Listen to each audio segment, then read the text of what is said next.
that's dope, you know. So, you know, it was good sparring. It was uh, very good experience for me. Don't have to pick a winner, but then who would you lean toward in that fight? I mean, you would know. Who would you lean toward?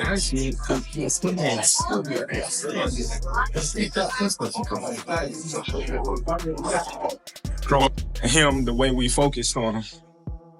The bigger guys training for this, how's that felt? You said a big. Sparring, yeah, sparring the bigger guys. Oh, I've always sparred bigger guys. Yeah. I never sparred nobody my size, so that's nothing.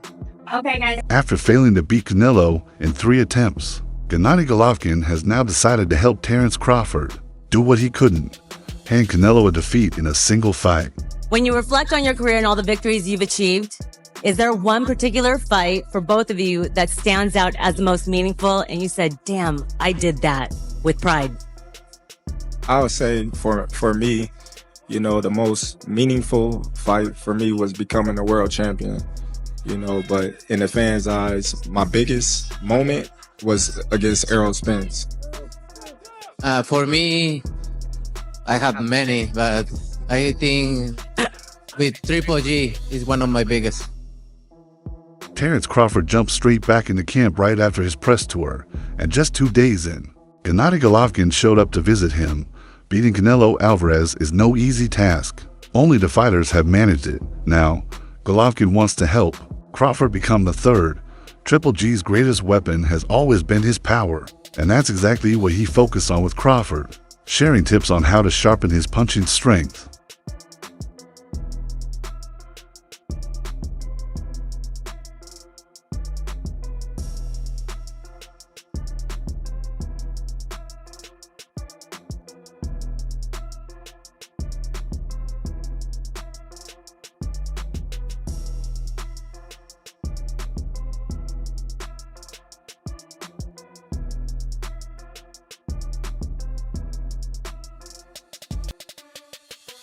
Golovkin didn't just give Crawford tips, he also spoke to him about Canelo's hidden weaknesses, things only someone who shared the ring with Canelo would know. Crawford is no fool. He knows risking his spotless 41-fight record against Canelo is a huge gamble. To prepare, he sought advice from those who know Canelo best. Just months ago, he was training alongside Floyd Mayweather in the gym. So Jake Paul's in town. You guys gonna get dinner? I don't think so. Maybe next time. Canelo, can you fill in the blank for me? Triple G is blank. Huh? Can you fill in the blank? Triple G is blank. Now, he's turned to Triple G for guidance. Even though Canelo defeated Golovkin twice in their trilogy, to this day, many still debate whether the first fight was really a draw. After all, Golovkin outlanded Canelo in 10 out of 12 rounds, yet the judges called it even. That result set the tone for their next 2 fights, where Canelo proved himself in the ring. I mean, you don't have to give details. I know you guys are competitive, but what was that sparring like on, fight fans want to know? It was dope. It was dope. It was dope. And I appreciate Drake for even, giving me the opportunity to step in the ring with him. I could say that. Crawford wants to understand how Golovkin managed the trouble and dominate Canelo enough to force that controversial draw. Crawford's friendship with Golovkin really began when rumors swirled about a possible fight between the two last year. The first lesson Triple G shared was about how it feels to take a clean Canelo punch. In the first fight, Canelo landed a huge right hand in the 9th round that caught Golovkin square. Speaking to the AZN, Golovkin recalled that shot, but surprisingly, played it down. I remember that punch. I let it through. It didn't feel that hard. Kinda like a slap or a sliding punch. It didn't do much. Canelo puts up a high guard and parries the jab that Kovalev throws. Now Canelo explodes and pretends he's going for a liver shot that makes Kovalev duck slightly to protect his body. But Canelo goes high and lands the hook right on the ear, messing up Kovalev's equilibrium. And once he drops his hands, Canelo lands a right hand that knocks him out.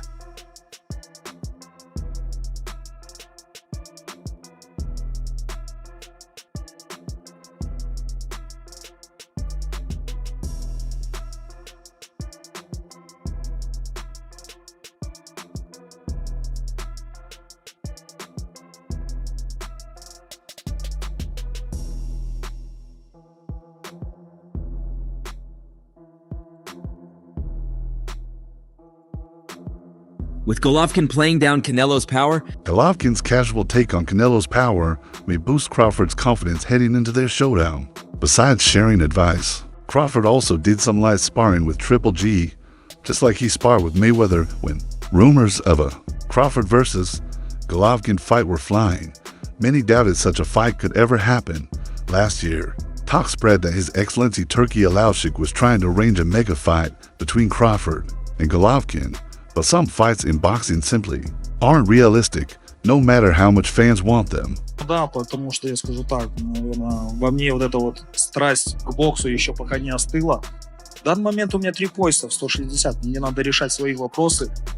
Ну, я думаю, даже скажу, может быть, немножко громко, я неплохо себя чувствовал, и если вы видели, как я, в принципе, даже не... Triple G, now 42, never officially announced his retirement, but after losing to Canelo a second time in 2022, he didn't fight again. He later became head of Kazakhstan's Olympic Committee, putting comeback rumors to rest until Alashik himself shut them down for good when stories surfaced online that he was planning the Crawford vs.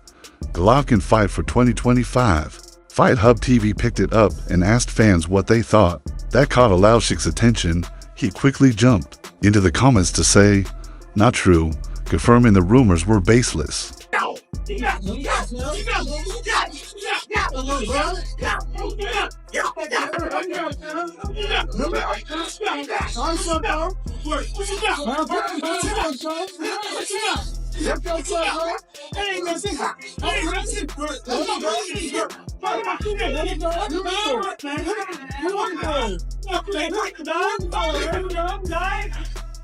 Even after Alashik shut it down, fans kept debating the fantasy fight.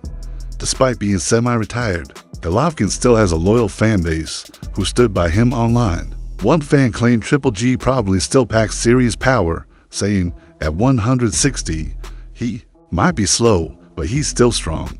But have people seen him lately? He looks retired, probably hasn't sparred or run in 2 years. Despite that, Golovkin has hinted in interviews he could still come back.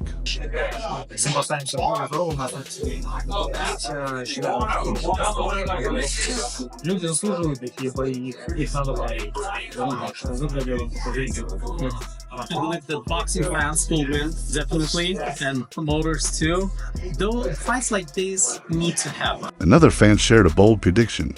Crawford won't even step in the ring for this. Triple G would stop him inside 7 rounds. Crawford, though, is no pushover.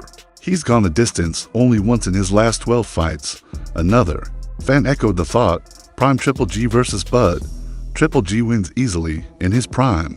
Golovkin did have one of boxing's scariest knockout ratios, 40 to wins, 37 by KO. В принципе, даже не пропускал и не устал. То есть я показал, что есть силы, чему я очень рад. Где бы я бы ни находился, я, конечно, буду думать о том, как вернуться. Add to that, Crawford's jump up in weight wouldn't help him much either. One fan was baffled by the idea altogether. SMH, Terence might as well retire. He has nobody left to fight. They're just pulling anything out of a hat now. But that's not really true. Jaron Boots Ennis has been eager to fight Crawford, but Bud has yet to agree. Meanwhile, one user liked the idea of a mythical matchup, old Triple G versus Crawford. Would be amazing. Both were elite with insane skills. Some fights, though, just aren't meant to be. Ridiculous fight myself. I think that Crawford is too small. Canelo is, in my opinion, the face of boxing right now. I think that look at his resume. I think it's a good fight for a little while. Crawford's hand speed will, just like when Golovkin fought Kell Brook, the hand speed was evident at the beginning of the fight. But as the fight goes on, Canelo's going to start pounding on him, and I think that the fight ends somewhere between the 9th and 12th round. Veteran trainer Abel Sanchez spoke to Fight Hub TV, sharing his thoughts on the Crawford versus Canelo showdown. He didn't mince words. Come on, it's a ridiculous fight, honestly. Crawford's too small. Canelo is, to me, the face of boxing right now. Look at his resume. He'll be competitive for a while. Crawford's hand speed, like when Golovkin fought Kell Brook. You see it early, but as the rounds go, Canelo will start pounding him. I think the fight ends somewhere between rounds 9 and 12. Anything. Canelo lands will hurt. Crawford's foot speed and hand speed are great at his natural weight at 154. Like when he fought Madrimov, it showed size matters. It doesn't matter how much he bulks up. 168 is another level. You really think because of the size difference, he can stop Crawford? Well, absolutely. Absolutely. I think that anything Canelo hits him with is going to hurt him. He won't be able to catch him early because, like I said, the speed and the foot speed and the hand speed. And Crawford's a heck of a fighter at his own weight.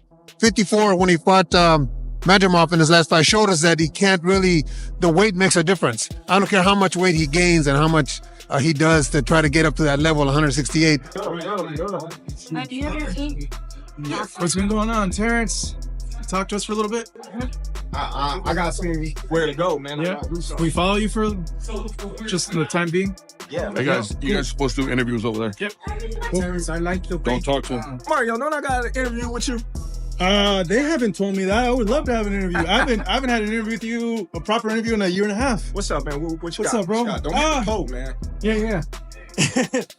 It's a mismatch, really. Crawford is a great fighter, but he's basically the same guy he was at 135 and 147. He hasn't changed enough to compete at bigger weights. Canelo has. Crawford isn't destroying opponents. He destroyed one guy who was a shadow of himself. But Canelo's destroying everybody. Sure, it's a big money fight, but it's not real competition. Virgil Ortiz has even said he'd like to face Crawford if Bud drops back to 154, but Ortiz thinks if Crawford does that after fighting Canelo, he'll have his first loss. Ortiz told The Ring, honestly, he's too small.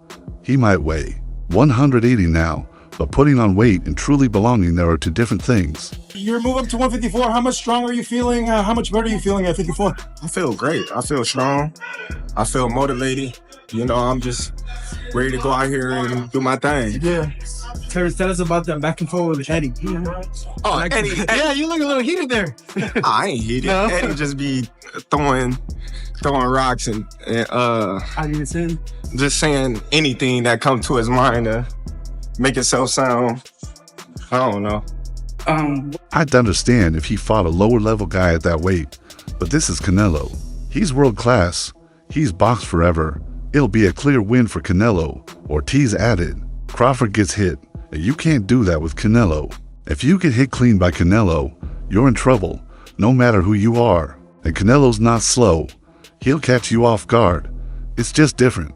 Meanwhile, Canelo's last opponent, William Skull, was bigger, younger, and arguably more explosive, yet Canelo handled him with ease, dictating the fight and shutting down his offense. That, according to Ortiz, shows Canelo's timing and ring IQ are still razor sharp.